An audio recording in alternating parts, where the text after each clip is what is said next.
അപ്പൊ ഈ വിരലുകൾ ഉപയോഗിച്ച് ശരിക്കും പറഞ്ഞാൽ നമ്മുടെ ശരീരത്തിൽ ഭയങ്കരമായ അത്ഭുതങ്ങൾ ഉണ്ടാക്കാൻ നമുക്ക് സാധിക്കും. നമുക്ക് മുദ്ര പ്രാണായാംസ്.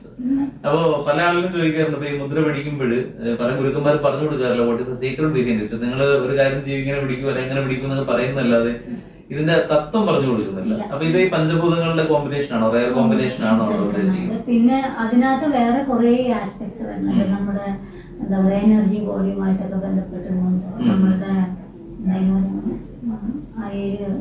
ചക്രസിനെ ബന്ധപ്പെട്ടുകൊണ്ട് അങ്ങനെ ഓരോന്നിനെയും ബന്ധപ്പെട്ട് ഒരുപാട് ഏരിയാസ് ഉണ്ട്. അതിലേക്ക് പോവാണെന്നുണ്ടെങ്കിൽ അത് ഫിംഗർ പ്രിന്റ് മാത്രമല്ല, നമ്മളുടെ ഫിസിക്കൽ ആസ്പെക്ട്സും നമ്മളുടെ സ്പിരിച്വൽ ആസ്പെക്റ്റും എല്ലാം കൂടെ ബന്ധപ്പെടുത്തി നമുക്ക് മുമ്പോട്ട് കൊണ്ടുപോകാം. അവിടെ മനസ്സും എല്ലാം വരും. അപ്പൊ ഇവിടെ നമുക്ക് ഈ രീതിയിൽ ഒരു ശരിക്കും പറഞ്ഞാൽ എനിക്ക് തോന്നുന്നു അങ്ങനെയാണെങ്കിൽ പ്രാചീന കാലത്ത് ഓരോ വ്യക്തിക്കും അവനവന്റെ ഫിംഗർ പ്രിന്റുകൾ വായിക്കാൻ ഒരുപക്ഷെ പറ്റിയിട്ടുണ്ടാവും. കാരണം ഞാൻ എന്തിനാണ് ജനിച്ചത്, കാരണം ഞാൻ പറഞ്ഞ അത്രയും ഒരു ഡിവൈൻ കാലഘട്ടത്തിൽ ഇപ്പൊ അപ്പൊ അവർക്കറിയാം ഞാൻ എന്തിനാണ് വന്നത്. അപ്പൊ അദ്ദേഹത്തിന്റെ സ്പെക്കുലേഷൻസ് ഇവിടെ തന്നെ എഴുതി വെച്ചിട്ടുണ്ട്, അല്ലെങ്കിൽ അദ്ദേഹത്തിന്റെ സ്പെസിഫിക്കേഷൻസ്, ടു ബി ഫ്രാങ്ക് അങ്ങനെ പറയാം, ഇതിന്റെ സ്പെസിഫിക്കേഷൻസ് എഴുതി വെച്ചിട്ടുണ്ട്. അത് വായിച്ചു കഴിഞ്ഞാൽ ചെയ്യാൻ പറ്റും. ഞാൻ പറയുന്നത് ഒരു എമ്പതറ്റിക് ആയിട്ടുള്ള ഒരു സമീപനം മനുഷ്യരാശിയിൽ ഉണ്ടാക്കിയെടുക്കാൻ ഇതിന്റെ പഠനം കൊണ്ട് സഹായിക്കില്ലേ? ഒരുപാട്. അതുകൊണ്ടാണ് ഞാൻ ആദ്യം പറഞ്ഞത് ഇതൊരു ബ്രേക്ക് ത്രൂ സയൻസ് ആണ്. ഇത് നമ്മളുടെ ഒരു വാശി കൊണ്ടിട്ടാണ് ഇന്ത്യയിൽ തന്നെ ഇത് ഫ്ലറിഷ് ചെയ്ത് വന്ന് ലോകത്തിലേക്ക് പോകണം എന്ന് പറഞ്ഞു. കാരണം നമുക്കിത് മനസ്സിലാവുന്ന ഒരു കാര്യം, എമ്പതിക്ക് അപ്പുറത്തേക്ക് നമ്മൾ തമ്മിലൊരു കോമ്പറ്റീഷന് വകുപ്പില്ല. ഈ വകുപ്പ് ഉണ്ടായാലല്ലേ നമുക്ക് കോമ്പീറ്റ് ചെയ്യേണ്ട ആവശ്യം വരുന്നു. അപ്പൊ കോമ്പറ്റീഷൻ എന്ന് പറയുന്നത് ആക്ച്വലി നമ്മളുടെ ചാലഞ്ച് ആണെന്നും അതിന്റെ തന്നെ വേറൊരു ഏരിയ ഉണ്ട്, എൻതൂസിയാസം ആണെന്നും അത് ഭയങ്കര കോൺക്രീറ്റ് ആയിട്ട് നമുക്ക് വളരെ പ്രൊഡക്റ്റീവ് ആണെന്നും ഇതില് രണ്ടും നമുക്ക് തിരിച്ചറിയാൻ കഴിയും. പിന്നെ എനിക്ക് ഞാനെന്ന് പറയുന്നതിനെ ഞാൻ ഐഡന്റിഫൈ ചെയ്ത് കഴിഞ്ഞു കഴിഞ്ഞാൽ എനിക്ക് വേറെ ഒന്നിനോടും താല്പര്യമില്ല. നിങ്ങൾക്ക് ഇങ്ങനെയാണോ വളർന്നു? വളരെ സ്വസ്ഥം സൊസൈറ്റി ഫോം ചെയ്യും. ആരും ആരുടെ മേലെ ഒന്നും ഇമ്പോസ് ചെയ്യില്ല. ഈ ഫിംഗർ പ്രിന്റിൽ തന്നെ നമ്മൾ എടുക്കണമെങ്കിൽ നമുക്ക് 3 ആസ്പെക്ട്സ് നമുക്ക് പെട്ടെന്ന് ഡീകോഡ് ചെയ്യാൻ പറ്റുന്നുണ്ട്. അതിന് ഞങ്ങള് ഇംഗ്ലീഷിൽ നമ്മൾ wisdom orientation, life orientation, pleasure orientation എന്ന് പറഞ്ഞ് 3 ആയിട്ട് എടുത്തിട്ടുണ്ട്. അത് ഫിംഗർ പ്രിന്റിന്റെ തന്നെ വലിപ്പം ഇതൊക്കെ അനുസരിച്ചിട്ടാണ് നമ്മൾ സോൺ തിരിച്ചേക്കുന്നത്. ഇതില് ഇപ്പൊ ഈ വിസ്ഡം സോൺ എന്ന് പറയുന്ന ആൾക്കാര് ബൈ ബർത്ത് ഗിവേഴ്സ് ആണ്. നിങ്ങൾ അവന്റെ അടുത്ത് മാർക്കിന് വേണ്ടി പഠിക്കുന്നു പറഞ്ഞാൽ അവന് മനസ്സിലാവില്ല. അവൻ അത്രയും മാർക്ക് കുറവാ, ഒന്ന് പഠിപ്പിച്ചു കൊടുക്കാമെന്ന് ചോദിച്ചു നോക്കി. പഠിപ്പിക്കുകയും ചെയ്യും, മറ്റേയാളെ പാസ്സാക്കുകയും ചെയ്യും. ഇയാൾക്ക് നാച്ചുറലായിട്ട് മാർക്ക് വരും. സ്കൂളിൽ പഠിക്കുന്നത് തനിച്ച് വന്നിട്ട് ചെടികളെ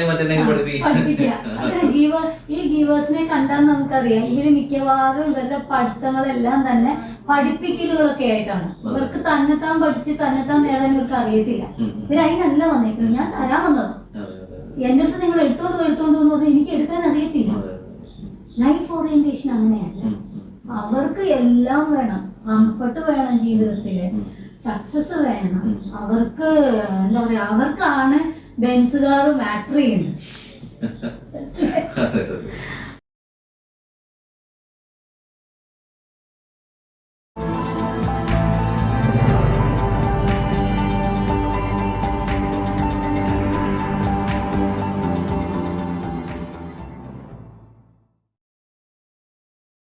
അപ്പോ അങ്ങനെയുള്ള ആളുകൾക്ക് മറ്റേ ആളെ മനസ്സിലാവണമെന്നില്ല. പക്ഷെ ഇങ്ങനെയാണ് ഞാനെന്നും മറ്റേയാൾ ഇങ്ങനെ ആയതുകൊണ്ട് സമൂഹത്തിന് മനുഷ്യന് ഉപയോഗം ഉണ്ടെന്നും അയാളെ ഞാൻ റെസ്പെക്ട് ചെയ്യണമെന്നും ഞാനും മനസ്സിലാക്കും, മറ്റേയാളും മനസ്സിലാക്കും. ആ എന്റെ ലിമിറ്റേഷൻ എനിക്കറിയാം. ഈ പ്ലഷർ ഓറിയന്റഡ് എന്ന് പറയുന്ന ആൾക്കാരുണ്ട്, അവർക്ക് നിങ്ങൾ എടുത്തു വെച്ച് നോക്കിയാൽ കൂടുതൽ കുറച്ചൊരു സ്പിരിച്വൽ കണക്ഷൻസ് ഉണ്ടാവും, ലെഗസി കണക്ഷൻസ് ഉണ്ടാവും, അവനവന്റെ ഫാമിലി റൂട്ടുമായിട്ട് കണക്റ്റഡ് ആയിരിക്കും, ഫാമിലി സപ്പോർട്ട് കൂടുതലായിരിക്കും. ഇങ്ങനെയൊക്കെയുള്ള കുറെ കാര്യങ്ങൾ അത് നിങ്ങളുടെ വേരുമായിട്ട് ബന്ധിപ്പിക്കുന്നു. ഇങ്ങനെ തന്നെ 3 തരത്തില് വെറുതെ നിങ്ങൾക്ക് പറയാമെങ്കിൽ പറയാം. അപ്പൊ 3ന്റെ തന്നെ കോമ്പിനേഷൻസ് ആലോചിച്ച് നോക്കി.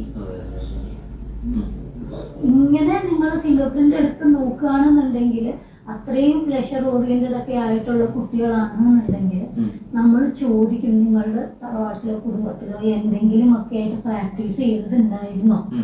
വൈദ്യം ഉണ്ടായിരുന്നോ, കച്ചവടമായിരുന്നോ, കച്ചവടത്തിന്റെ കൃത്യമായിട്ട് നമുക്ക് ഇതിനകത്ത് മനസ്സിലാവും അതായിരുന്നു. അപ്പൊ അങ്ങനെ ആയിരുന്നു എന്നൊക്കെ ചോദിക്കുമ്പോ അവരിങ്ങനെ ആലോചിച്ച് പിടിച്ചൊക്കെ പലരും പറയാറുണ്ട്, എന്റെ അപ്പൂപ്പന്റെ അപ്പൂപ്പൻ എന്നൊക്കെ പറഞ്ഞ് പറയാറുണ്ട്. അതേ ഈ കുട്ടിക്ക് മനസ്സിലാവുള്ളൂ. അത് മുമ്പോട്ട് കൊണ്ടുവരാൻ പോകുന്ന കുട്ടീനെ നിങ്ങൾ തല്ലിക്കൊന്ന് എഞ്ചിനീയറിംഗ് വിട്ടിട്ട് എന്താ കാര്യം? ഇത്രയും വേരിയേഷൻസ് ഉണ്ട്. ഈ വേരിയേഷൻസിനെ നമ്മൾ മനസ്സിലാക്കി കഴിഞ്ഞു കഴിഞ്ഞാൽ ഒരിക്കലും ജസ്ന എന്ന് പറയുന്ന വ്യക്തി ഒരാൾക്കും അത്ഭുതമാവില്ല. നമ്മള് സത്യം പറഞ്ഞാൽ നമുക്ക് മറ്റൊരാൾ അത്ഭുതമായി തോന്നുന്നത് എന്തുകൊണ്ടാണ്? ഇത് എന്നെ കൊണ്ട് പറ്റുന്ന ഒരു സാധനം അല്ലാന്നൊരു ഫീല് നമുക്കുള്ളതുകൊണ്ടല്ലേ. ആ ഫീൽ എന്തുകൊണ്ട്? എനിക്ക് എന്നെ അറിഞ്ഞുകൂടാത്തോണ്ടല്ലേ. ഞാൻ എന്ത് അച്ചീവ് ചെയ്യാൻ വന്നു എന്ന് അറിഞ്ഞു കഴിഞ്ഞാൽ ജസ്ന എന്ത് ചെയ്താൽ എന്ത് ചെയ്തില്ലെങ്കിൽ എന്ത് സമൂഹത്തിന് വേണ്ടി ഒരു കാര്യം ഉപകാരപ്പെടുന്ന ഒരു കാര്യം വന്നിട്ടുണ്ട്. അപ്പോഴാണ് പണ്ട് നമ്മൾ പുറകോട്ടേക്ക് പോയാല് ഈ പണ്ഡിതന്മാരെയൊക്കെ സമൂഹമാണ് ടേക്ക് കെയർ ചെയ്തിരുന്നത്. ബ്രാഹ്മണന്മാരെ, നമ്മുടെ ജാതി ബ്രാഹ്മണത്തെ അത് സമൂഹത്തിന്റെ റെസ്പോൺസിബിലിറ്റിയാണ്. കാരണം ഇവർക്ക് വേണ്ടിയല്ല ജീവിക്കുന്നത്. അങ്ങനത്തെ കുറെ എന്താ പറയാ റെസ്പെക്ട്ഫുൾ റിലേഷൻസ് ഉണ്ടായിരുന്നു. അവിടെ നിന്ന് മാറിയത് എനിക്ക് എന്നെ അറിയാൻ കഴിയാത്തതുണ്ട്. ജാതി ബ്രാഹ്മണ്യത്തിന് ഒരു കോൺസെപ്റ്റിലും ഞാൻ അക്സെപ്റ്റ് ചെയ്യുന്നുണ്ട്. കാരണം വേറെ ഒന്നുമല്ല, കാരണം അവര് ആ കട്ട് കംപ്ലീറ്റ് ഫോളോ ചെയ്ത് വന്നുകൊണ്ടാണ് നമ്മുടെ പുസ്തകങ്ങൾ മുഴുവൻ അവരുടെ കയ്യിലുള്ളത്. അല്ലെങ്കിൽ വാസ്തവമാണ്, അതൊരു വാസ്തവമാണ്. കാരണം നമ്മൾ ഏത് എഴുതിയ ആരെഴുതി വ്യാസൻ മുതൽ നമ്മൾ ആരെ എടുത്താലും അവര് ആരെയും തന്നെ നമ്മള് ഈ ജാതി ബ്രാഹ്മണ്യത്തിൽ നമ്മൾ, പക്ഷെ ഇവര് എത്രത്തോളം ആരോപണം അവർക്ക് കിട്ടാവോ അത്രത്തോളം ആരോപണം അവർക്ക് കിട്ടിയിട്ടുണ്ട്, ഇന്നും കിട്ടുന്നുണ്ട്. അല്ല, അത് ഞാൻ അംഗീകരിക്കുന്ന ഒരു വലിയ കാര്യമാണ്. കാരണം അതല്ലെങ്കിൽ തന്നെ അത് പോയി. പക്ഷെ ഉള്ള സാധനമെങ്കിലും അവരത് വെക്കുന്നത് എന്ന് പറഞ്ഞാൽ അത്രയും വലിയ പുണ്യം തന്നെയാണ്. അത് വേറെ ഒരു സംശയം. അത് അവര് കടന്നു പോയതുണ്ട്. അതുകൊണ്ടൊക്കെ ആയിരിക്കാം ഒരു കാലത്ത് അവരത് പുറത്തു വിടാനൊക്കെ മടിച്ചു. തീർച്ചയായും. അപ്പൊ അതുപോലെ പിന്നെ ഈ ഫിംഗർ പ്രിന്റുകളില് നമുക്ക് ഉണ്ടാകാവുന്ന രോഗങ്ങൾ അതും ഇതിനകത്തുണ്ടാവും. അപ്പൊ നമുക്ക് റീഡ് ചെയ്യാൻ പറ്റും ഒരാളിന് ഇപ്പം മാരകമായിട്ടുള്ള ചില രോഗങ്ങൾ ഇത്ര വയസ്സിൽ അല്ലെങ്കിൽ ഈ പ്രായത്തിൽ ഉണ്ടാകുന്നത് എന്ന് വായിക്കാൻ പറ്റും. അങ്ങനെ ഒരു വായന സത്യം പറഞ്ഞ ഉണ്ട്. പക്ഷെ നമ്മൾ ചെയ്യില്ല.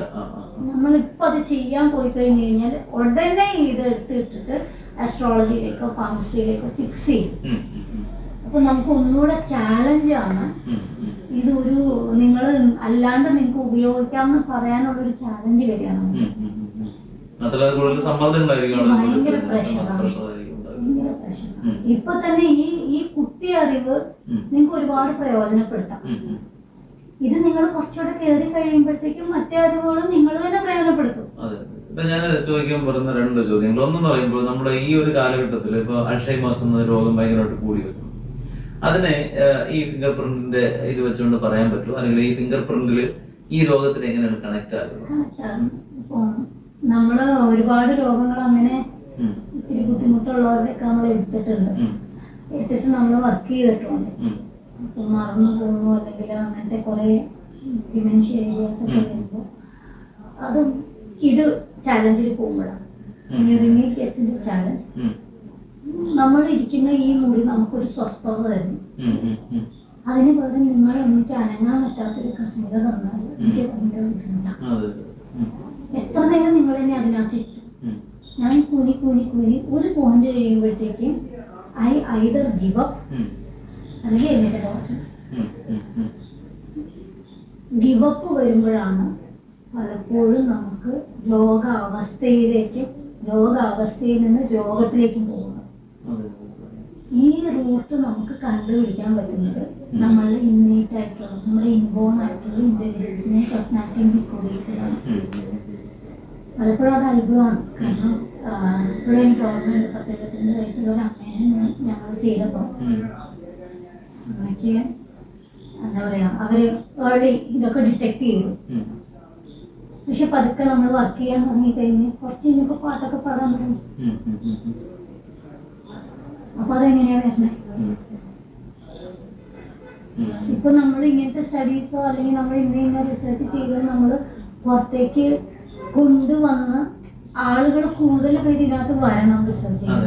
അപ്പൊ ശരിക്കും പറഞ്ഞാൽ ഈ മെമ്മറിയുടെ സെല്ലുകൾ നശിച്ചു പോകുന്നില്ല. അതായത് ഇത് അവിടെ തന്നെ ഉണ്ട്, പക്ഷെ അവിടെ മെമ്മറി എന്ന് പറയുന്ന സാധനം നമ്മൾ സേവ് ചെയ്ത് വെക്കുന്നതാണ്.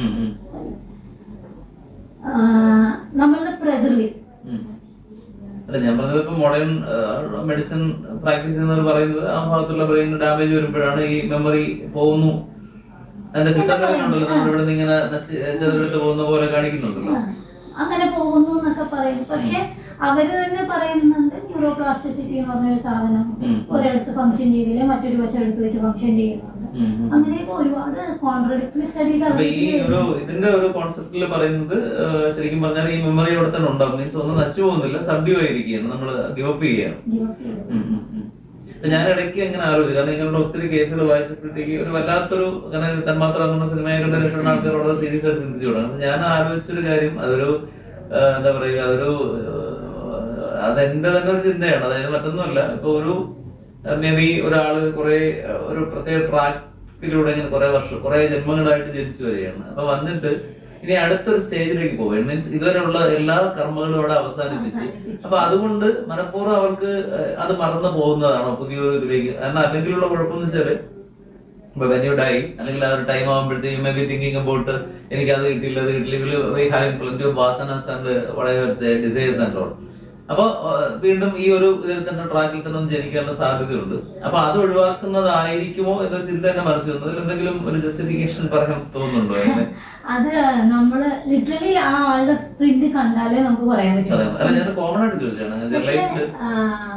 ഇപ്പൊ ഞാൻ അതിനൊരു ഉത്തരം പറയുകയാണെങ്കിൽ കുറച്ചും കൂടെ ഒരു നമ്മൾ നോക്കുകയാണെങ്കിൽ ഈ ഫിംഗർ പ്രിന്റ് എന്ന് പറയുന്ന കാര്യം നമ്മളിപ്പോ സംസാരിക്കുന്നതിന് മുമ്പ് മനുഷ്യന്മാരെ ഇത് ഒട്ടും അറിയാത്ത സമയത്തുണ്ട്. അവരൊക്കെ അവരുടെ പ്രിന്റ് കൊണ്ട് തന്നെയാണ് ജനിച്ചത്. അല്ല, ഞാൻ ചോദിച്ചത് അപ്പൊ ഇങ്ങനെയുള്ള ഈ ഒരു കേസ് ഒന്ന് മനസ്സിൽ വെച്ചേക്ക്, ഇനിയുള്ള സ്റ്റഡീസിൽ ഇതൊന്ന് ഉൾപ്പെടുത്തി കഴിഞ്ഞാൽ. കാരണം അവരുടെ റീബർത്ത് മീൻസ് അവർ അടുത്തൊരു ജന്മം എടുക്കുമ്പോൾ ഈ ഒരു സാധനത്തിന് അല്ലാതെ മറ്റെന്തെങ്കിലും പോകുമോ എന്നുള്ളതാണ് ഞാൻ ചോദിക്കുന്നത്. അപ്പൊ അങ്ങനെയാണെങ്കിൽ ഈ അൽഷൈമേഴ്സ് എന്ന് പറഞ്ഞ പോസിറ്റീവ് കോൺസെപ്റ്റ് ആയിട്ട് നമ്മൾ കാണാമല്ലോ എന്നാണ് ഞാൻ ചോദിച്ചത്. I think the question is clear. എനിക്ക് മനസ്സിലായി. അതിന് ഞാനിപ്പോ ഒരു ഉത്തരം പറയാൻ പഠിക്കുന്നു. അങ്ങനെ തന്നെ വേണമെന്ന് നമുക്ക് നിർബന്ധമില്ല. ഒന്ന് ചാൻസ് അല്ല. I M literally living. അത് ലിറ്ററലി നിങ്ങളുടെ ഫിംഗർ പ്രിന്റിനകത്ത് ഞാൻ നിങ്ങൾ വായിച്ചിട്ടുള്ളതല്ല, എന്റെ മനസ്സിൽ തന്നെ വന്നൊരു വൈൽഡ് തോട്ടാണ്. ഞാൻ അതുകൊണ്ടാണ് ഞാൻ ചോദിച്ചത്. അങ്ങനെ ഇന്നതിന് വേണ്ടി മാത്രമില്ല, അതും ഒരു കാരണമാണ്. അത് ഞാൻ തള്ളിക്കളയില്ല. കാരണം എന്നെ സംബന്ധിച്ചിടത്തോളം ഓരോ പ്രിന്റും പുതിയതാ, ഭയങ്കര അത്ഭുത. അപ്പൊ എന്റെ മുമ്പിൽ കണ്ടേക്കുന്ന കാര്യങ്ങൾ കാണുമ്പോ നമുക്ക് എനിക്കത് ഒരിക്കലും പഠിച്ചു തരാത്ത ശാസ്ത്രമായിരിക്കും. കാരണം എത്ര പഠിച്ചാലും തീരൂല. അതെ. അപ്പൊ അതുപോലെ നമ്മൾ ഈ ഇപ്പൊ ജീവിതശൈലി രോഗങ്ങൾ ഒത്തിരി വരുന്നുണ്ട്, അതൊക്കെ ഫൈൻ. പക്ഷെ നമ്മൾ ഈ ഓട്ടിസം പോലുള്ള രോഗങ്ങൾ എങ്ങനെയാണ് നോക്കിക്കാണുന്നത്? ഇത് അതിനുള്ള എന്തെങ്കിലും സ്പെസിഫിക് റീസൺ ഉണ്ടോ? നമ്മള് അതിലൊക്കെ കുറച്ചേറെ നമ്മള് സ്റ്റഡി ചെയ്തിട്ടുണ്ട്, പഠിച്ചിട്ടുണ്ട്. അതെന്താ വെച്ചാല് ഇപ്പം ജീവിതശൈലി രോഗം എന്ന് പറയുന്നത്, അപ്പൊ ഞാൻ ചോദിക്കും എന്താണ് ഈ ശൈലി കൊണ്ട് ഉദ്ദേശിക്കുന്നത്? നമ്മളിപ്പോഴത്തെ ആ ഭക്ഷണം കഴിക്കുന്നു, ഈ ഭക്ഷണം കഴിക്കുന്നു, അത് കഴിക്കുന്നു, ഇത് നിങ്ങൾക്ക് പിടിക്കുന്നില്ല. നമുക്ക് പിടിക്കാത്ത ഒരു സാധനവും നമുക്ക് കഴിക്കാൻ പറ്റില്ല. അപ്പൊ ഇതിനുള്ള മറുപടി ഇല്ല. അതിനുള്ള മറുപടി നിങ്ങൾക്ക് നിങ്ങളെ പ്രിന്റ് എടുത്ത് കഴിഞ്ഞാൽ നിങ്ങൾക്ക് അറിയാൻ പറ്റും. നിങ്ങളുടെ ഏത് ഏരിയ സ്റ്റക്കായി നിൽക്കുകയാണ്, ഉപയോഗിക്കുന്നില്ല, അത് ചാലഞ്ചിൽ നിൽക്കുകയാണ്. അതിനെ അഴിച്ചു വിട്ടു കഴിയുമ്പോൾ ഇപ്പൊ അതിന്റെ സിസ്റ്റം ക്ലിയർ ആവുന്നത്. ഓട്ടിസം, ലേണിംഗ് ഡിസബിലിറ്റി, ഇതെനിക്കിപ്പോഴും ഓർമ്മയുണ്ട്. ആദ്യം ഞാൻ ഇതിൻ്റെ ഒരു സെഷൻ എടുത്ത സമയത്ത് എൻ്റെ ദൈവമേ എന്തുമാത്രം എതിർപ്പായിരുന്നു. നിങ്ങൾ ലേണിംഗ് ഡിസബിലിറ്റി ഓട്ടിസം ഇല്ലെന്നാണോ പറയുന്നത്? അങ്ങനെ ഭയങ്കര ആൾക്കാരെന്ന് വെച്ചാൽ ഇതില് സ്പെഷ്യലൈസ് ചെയ്തേക്കുന്ന ആൾക്കാരൊക്കെയാണ്.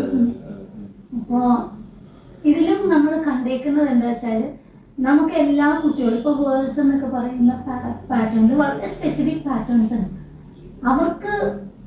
അവർക്ക് പറ്റുമെന്ന് അവർക്ക് ധൈര്യം വന്നേക്കുന്ന ആളുകളായിട്ട് മാത്രമേ അവർ ഇന്ററാക്ട് ചെയ്യുള്ളൂ.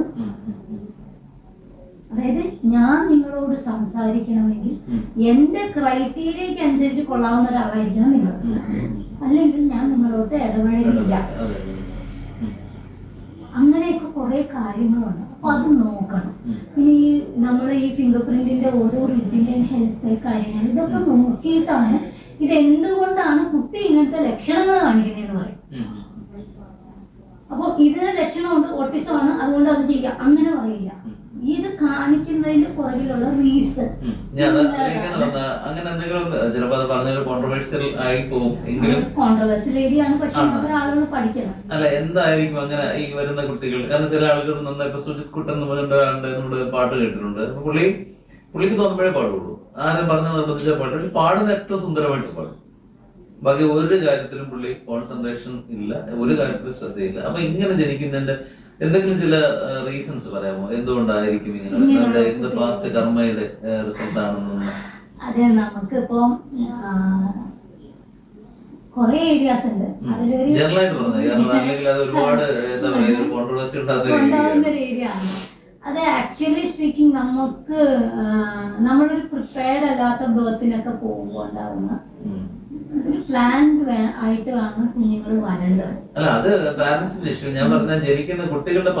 അങ്ങനെയാണ്. ഇപ്പൊ നിങ്ങൾ ഈ പറഞ്ഞു പോകുന്ന ഒരു ഇതിനെ പിടിച്ച് കൂട്ടിലിടുക എന്ന് പറയുന്ന പോലെ ജനിക്കുന്ന കുഞ്ഞുങ്ങളുണ്ട്.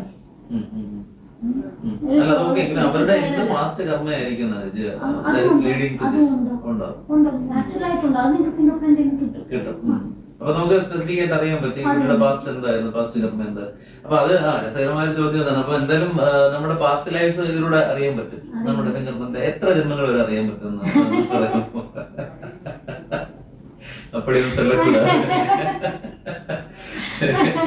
ഞാൻ അതാണ് കഴിവതും ആ സൈഡിലേക്ക് നമ്മുടെ അതിലേക്ക് വരുന്നതേ ഉള്ളൂ. എങ്കിലും ഉദ്ദേശം എത്ര അവരെ അറിയാൻ പറ്റും എന്നുള്ളതാണ് എന്റെ ഒരു ചോദ്യം.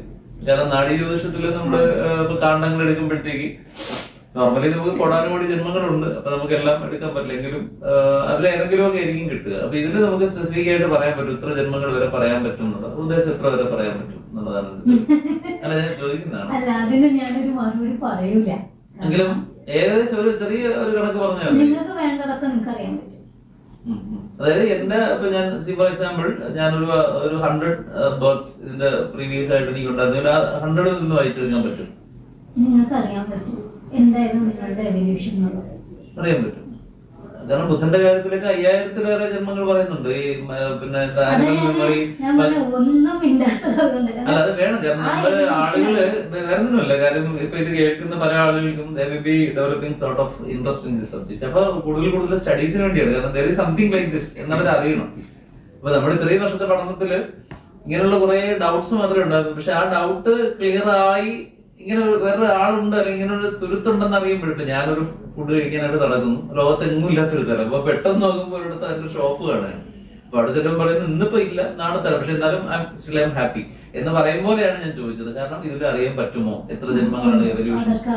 അപ്പൊ നമ്മുടെ അനിമൽ മെമ്മറീസ് നമുക്ക് ഇതിനകത്ത് ആക്സസ് ചെയ്യാൻ പറ്റും. കാരണം പല ജന്മങ്ങളിലും നമ്മൾ മൃഗങ്ങളായിട്ട് ജനിച്ചിട്ടുണ്ട് എങ്കിൽ അത് നമുക്ക് എത്ര എന്തിന് എന്തൊക്കെ ഇങ്ങനെ കുറെ കാര്യങ്ങൾ നമുക്ക് അതിനകത്ത്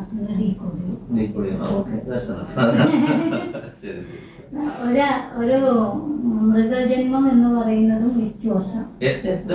അപ്പൊ അതും നാച്ചുറലായിട്ടും അതിന്റെയൊക്കെ ഫ്ലോ നമുക്ക് അറിയാം. ഇപ്പൊ അടുത്ത് നമ്മളിൽ തന്നെയുള്ള പിന്നെ ഒരു സാധനമായിട്ടുള്ള ഒരു കാശ്മീരി ശൈവിസം അതില് അപ്പൊ അദ്ദേഹം പറയുന്നത് മൊത്തം 84 ലക്ഷം ജന്മങ്ങളുണ്ട്. അതിൽ 4 ലക്ഷം ജന്മങ്ങൾ മനുഷ്യനായിട്ട് മാത്രമുണ്ട്. അതിൽ 4 ലക്ഷം നിങ്ങൾ ജീവിക്കണമെന്നില്ല. വേണമെങ്കിൽ നിങ്ങൾ 4 ലക്ഷം ജീവിച്ചോളൂ. 4 ലക്ഷം കംപ്ലീറ്റ് ചെയ്താൽ ഓട്ടോമാറ്റിക്കായിട്ട് നിങ്ങൾക്ക് മോശം കിട്ടും. നിങ്ങൾ ഈ ഒരു കസർത്തിനും പോട്ടെ, നിങ്ങളെ മനസ്സമാനമായിട്ട് നിങ്ങൾ ഇഷ്ടപ്പെട്ടത് ജീവിച്ചോ എന്ന് പറഞ്ഞു. അപ്പൊ ഈ 80 ലക്ഷം അവിടെ കിടപ്പുണ്ട്. എന്തായാലും ബാക്കി അനിമൽസ് ആയിട്ട് കിടപ്പുണ്ട്. അപ്പൊ നമുക്ക് ആ റൂട്ട് എന്തായാലും നമുക്ക് അറിയാൻ പറ്റും എന്ന് തന്നെയാണ് പറയുന്നത്. Okay okay. അപ്പൊ എന്തായാലും ഈ ഇന്റർവ്യൂ കഴിയുമ്പോഴത്തേക്ക് താങ്കളെ ആരും കൈ കാണിക്കാൻ തോന്നുന്നത്. കാരണം അറിയാൻ ആഗ്രഹിച്ചു വന്നവരോ ഓക്കെ, അല്ലാത്ത ആൾക്കാർ ചിലപ്പോ അറിയാൻ ആഗ്രഹിച്ചു വരുന്നവരോടും നമ്മൾ ഒത്തിരി പ്രോത്സാഹിപ്പിക്കണം. അതിനൊരു അതിന്റെ ഒരു ദോഷവശം വരുന്നത് എനിക്ക് എന്റെ പ്രസന്റ് ലൈഫ് ഹാൻഡിൽ ചെയ്യാൻ പറ്റാണ്ടത്. എനിക്ക് ആ മെച്യൂരിറ്റി വേണം. പലപ്പോഴും നമ്മൾ ഇങ്ങനത്തെ കാര്യങ്ങൾ അന്വേഷിക്കുന്നത് ആകാംക്ഷയുടെ പോലെ. എന്താ വെച്ചാൽ എനിക്ക് എന്റെ ഇപ്പോഴത്തേത് കൈകാര്യം ചെയ്യാൻ പറ്റും. അപ്പൊ പാസ്റ്റിലുള്ള ഞാനൊന്ന് ക്ലിയർ ചെയ്യട്ടെ എന്ന് പറഞ്ഞ് ഇറങ്ങി പോയാല് അത് ഇപ്പോഴത്തേത് അയാൾ ചെയ്യേണ്ടതും കൂടെ അയാൾക്ക് എന്തിനാണ് അത് കൊടുത്തെങ്കിൽ ഈ പ്രശ്നമൊന്നുമില്ല എന്നുള്ളത്. പിന്നെ അവിടെ അട്ടർ കയോസായിരുന്നു ഇവിടെ. അപ്പൊ ഇതെല്ലാം നമുക്ക് പറയുന്ന ഭാരതീയ ശാസ്ത്രങ്ങളെല്ലാം തന്നെ ആത്മാന്വേഷണത്തിനുള്ള സാധനങ്ങളാണ്. അപ്പൊ ഈ ആത്മാന്വേഷണത്തിന് ഉതകുന്ന വൺ ഓഫ് ദ ടൂൾസ് ആയിട്ട് നമുക്ക് ഇത് എടുക്കാം എന്നുള്ളത് മാത്രം നമ്മൾ എടുത്താൽ മതിയല്ലോ. പാസ്റ്റ് ലൈഫ് അറിയുന്നത് വലിയ ദോഷം എന്നല്ല ഞാൻ പറയാം. മെച്ചോർഡ് ആണെന്നുണ്ടെങ്കിൽ അത് അറിഞ്ഞു കഴിഞ്ഞു കഴിഞ്ഞാൽ ആ പെയിൻ നിങ്ങൾക്ക് സുഖമായിട്ട് മാറി. അതും ഒരു സത്യമാണ്. ഇതിനെ ഒരുപാട് എക്സ്പീരിയൻസുകൾ ബുക്കുകളിൽ കോട്ട് ചെയ്ത് പറയുന്നുണ്ട് എങ്ങനെയാണ് ഓരോ കെട്ടുകൾ അഴിച്ചഴിച്ച് വിടുന്നതെന്നുള്ളത്. അപ്പൊ എന്തായാലും ഇതൊരു തുടക്കം മാത്രമേ ആവുന്നുള്ളൂ. ടിപ്പ് ഓഫ് ദ ഐസ്ബർഗ് നമ്മൾ പറയുന്ന പോലെ അത്രയും പറയാം. അതിനേക്കാൾ ഭീകരമാണ്. കാരണം ആ നമ്പർ എനിക്കിപ്പോഴും റിയലി ഭയങ്കരമായിട്ട് സ്റ്റക്ക് ആയിരിക്കുകയാണ്. കാരണം ഇതുവരെ ഒരിക്കലും ഇത് എത്ര നമ്പർ ഉണ്ടെന്ന് നമുക്ക് ഒരിക്കലും പറയാൻ പറ്റില്ല. കാരണം ഇനിയും ഇനി ഒരു 10 കോടി ജനങ്ങൾ ജനിക്കുമ്പോ അത്രയും ഫിംഗർ പ്രിന്റ്സ് പുതുതായിട്ടുണ്ടാവും. ഒരു പുൽക്കൊടി പോലും ഞാൻ ഒരുപോലെ സൃഷ്ടിക്കുന്നുണ്ട്. അതെ അതെ അതെ. ഒരു പുൽക്കൊടിയെ ഒരുപോലെ സൃഷ്ടിക്കുന്നില്ല എന്നുണ്ടെങ്കിൽ മനുഷ്യൻ ഒരുപോലെ വേണമെന്ന് അതാണ്. അതെ അതെ അതെ. അല്ല, ഇത് തിരിച്ചറിഞ്ഞാൽ നമ്മൾ ഇവിടെയുള്ള ഒരുപാട് പ്രശ്നങ്ങൾ മാറി കിട്ടും. ഞാൻ മാത്രമാണെന്ന് ചിന്തിച്ചു കഴിഞ്ഞാൽ ഒരു പ്രശ്നമില്ല. ഓക്കെ, അപ്പൊ എന്തായാലും ഈ ഒരു ഇത് എല്ലാ നിമിത്തങ്ങളാണ്.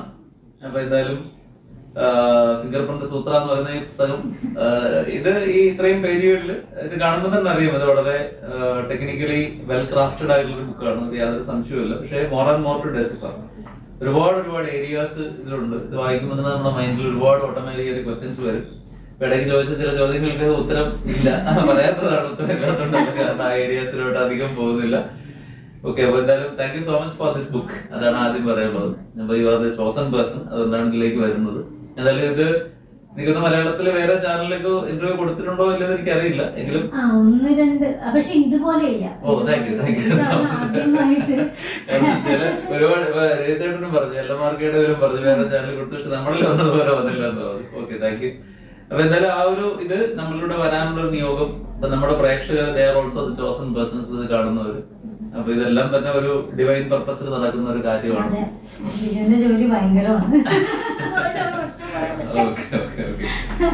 അപ്പൊ എന്തായാലും കണ്ടതിൽ വളരെ സന്തോഷം, ഒരുപാട് സന്തോഷം. അപ്പൊ എന്തായാലും ഇതൊരു ജസ്റ്റ് ഒരു സ്റ്റാർട്ടിങ് മാത്രമാണ്. നമുക്കിനി കൂടുതൽ വിഷയങ്ങളുണ്ട്. ആസ് എ പാരസൈക്കോളജിസ്റ്റ് നമുക്ക് മറ്റാരും കയറി പോവാത്ത ചില, അതായത് മീൻസ് എന്താ പറയുക, വഴി കടന്ന് നിൽക്കുന്ന ചില സ്ഥലങ്ങളുണ്ട്. അപ്പൊ അത് തുറക്കാനുള്ള ചില കുറെ സാധനങ്ങളാണ്. അപ്പൊ എന്തായാലും താങ്ക് യു സോ മച്ച്. അപ്പൊ നമുക്ക് വീണ്ടും അത് കാണാൻ ഓക്കെ വീണ്ടും കാണാം, തീർച്ചയായിട്ടും കാണാം. Thank you so much. Okay, പുസ്തകം പിന്നെ അത് എങ്ങനെയാണ് പുസ്തകം വാങ്ങിക്കേണ്ടത്? കാരണം അങ്ങനെ ഒരു കുറി എന്തായാലും വരും. അപ്പൊ അത് പഠിക്കുന്നവർക്ക് വേണ്ടി മാത്രമുള്ള ബുക്കാണ്. ജനറൽ പബ്ലിക്കിന് വായിച്ചെത്രത്തോളം അതും ഏറ്റവും സിമ്പിൾ ആയിട്ട്. എനിക്കൊരു റിക്വസ്റ്റ് ഉള്ളത്, ഇതിപ്പോ നമ്മുടെ BM-നും അങ്ങനെയുള്ള ആളുകൾക്കും ഓരോ കോപ്പി കൊടുക്കണം. അത് വെറുതെ അയച്ചു കൊടുത്താൽ പോരെ. കാരണം ഇങ്ങനെയുള്ള സാധനങ്ങൾ യഥാർത്ഥത്തിൽ it should be included in our academics.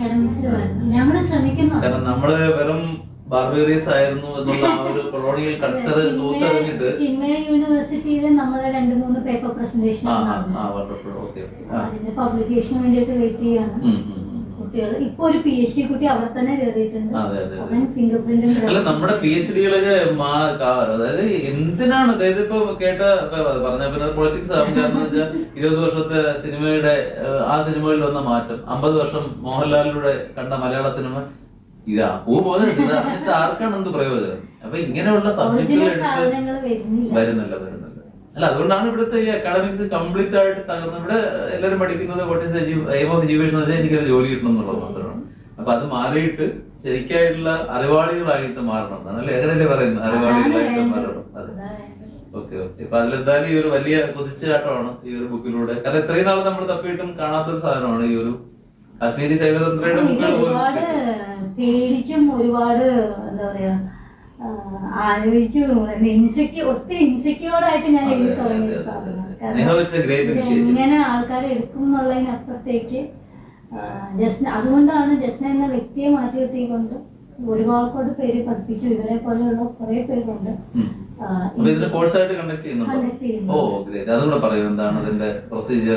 അത് നമ്മൾ ആൽഫ ലെവൽ 1, 2, 3 എന്ന് പറഞ്ഞിട്ട് ലെവൽ 3 കഴിയുമ്പോഴേക്ക് ഡിപ്ലോമ ആവുന്നുള്ളൂ. അത് ഓൾറെഡി നമ്മുടെ അടുത്തുള്ളത് പഠിക്കാൻ വരുന്ന പലരും സൈക്കോളജിസ്റ്റുകളാണ്, മെഡിക്കൽ പ്രാക്ടീഷണേഴ്സ് ഉണ്ട്, പിന്നെ അല്ലാണ്ട് ഇഷ്ടമായിട്ട് വരുന്ന എഞ്ചിനീയേഴ്സ്, കൗൺസിലേഴ്സ്, അങ്ങനെ എഡ്യൂക്കേഷൻ കൺസൾട്ടൻസി അപ്പോ കരിയർ കൺസൾട്ടൻസ് എല്ലാ തരത്തിലെ ആൾക്കാർ ഇത് പഠിക്കാൻ വരുന്നുണ്ട്. അത് ലെവൽ 1 ബേസിക് ആണ്.